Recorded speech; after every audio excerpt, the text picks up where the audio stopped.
A strong show of support by Cameroonian fans at the magnificent Olembe Stadium in Yaoundé. It is here at the stadium that their side, who are also hosts, face seven-time champions Egypt in the semi-finals on Thursday. But it is the indomitable Lions of Cameroon that have imposed themselves as the obvious favorites with a sparkling form in the tournament.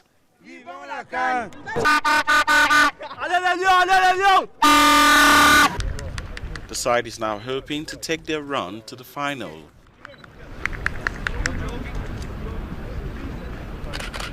Led by coach Antonio Conceição da Silva, the indomitable Lions have stepped up training in line chasing for a sixth AFCON title.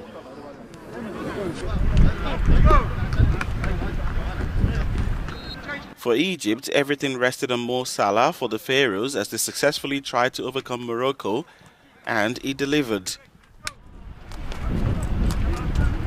They may have to count on him again.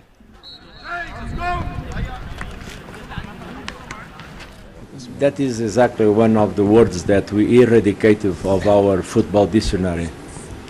Words like fear, they don't exist for us. It's not in football dictionary. In our dictionary, football, it is the word respect.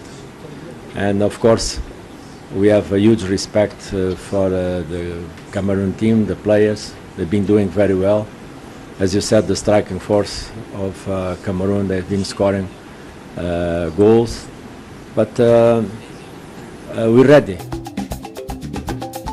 The Cameroon versus Egypt semi-final clash takes place Thursday evening, and the winner will go ahead to face Senegal in the final on Sunday.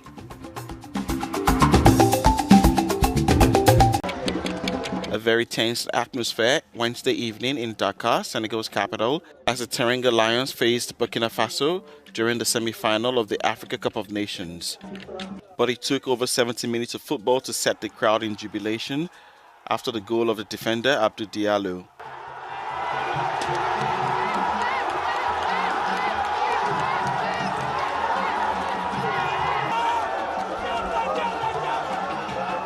The joy had hardly subsided when the fans exploded again with joy after Ghana Goye's second.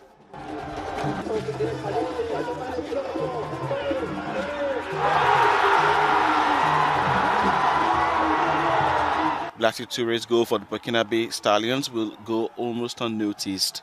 And then hero Sadio Mane sealed the Lions' triumph. Senegal, still in search of its first AFCON trophy, will play on Sunday its second consecutive CAN final, the third in its history.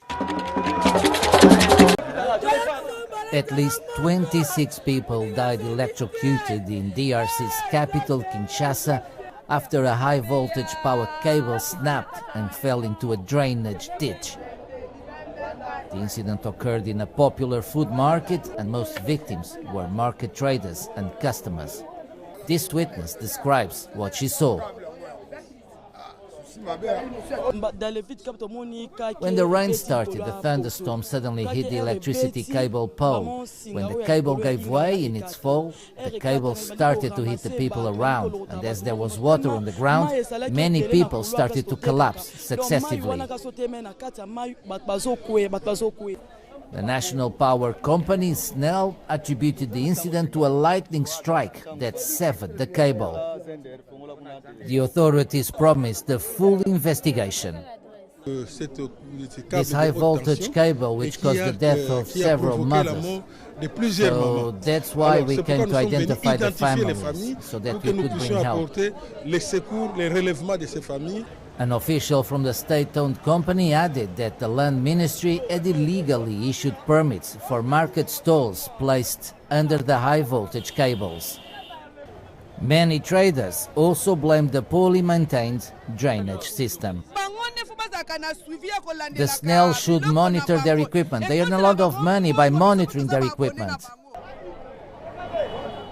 Last month, Congolese President Felix Tshisekedi had announced the rapid relocation of the market due to the dangers posed by its location.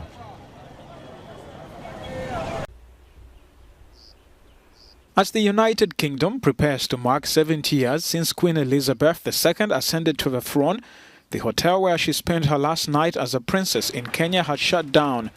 The Treetops Hotel is located in a national park. Amos Ndegwa, a tour guide, says the historic hotel came under pressure from the pandemic. After COVID-19, it made us to close most of the business, and most of our staff, they lost their job. The guests that used to come here were very few, and so they could not sustain the cost of the lodge. So the directors decided to close down the hotel.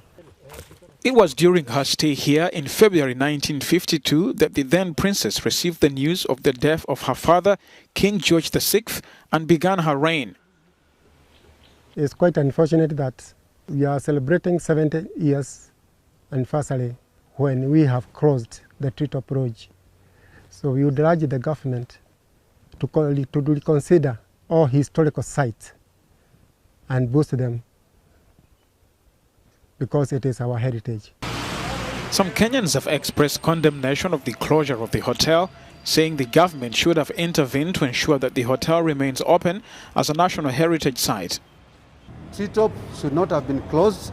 They should be talking about making the place a place to visit from everywhere in the world. And you know, people would come all the way from UK just to come and see where the Queen spent the night before she became the Queen. The original hotel was reportedly burnt down by the pro-independence Mau Mau fighters in the 1950s. A new one was built on the same site a few years later. Senegal supporters celebrated into the night in Yaoundé in Cameroon after beating Burkina Faso 3-1, gaining a place in Sunday's AFCON final. Senegal supporters praised the team's performance. I'm very happy. I'm proud of my country too. Very happy. All of Senegal is happy, continuously thanking Sadio Mané because he played very well. For Senegal, it is the second consecutive time the country qualifies for a place in the final. Burkina Faso supporters were disappointed with the result, but accepted it and are now looking forward to future challenges.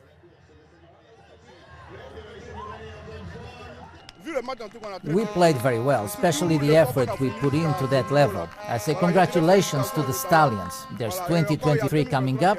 We hope to go further. We hope to win, but it's a bit difficult. With our keeper injured, it was really difficult. It's really a bit discouraging, but it's not serious. We'll keep fighting.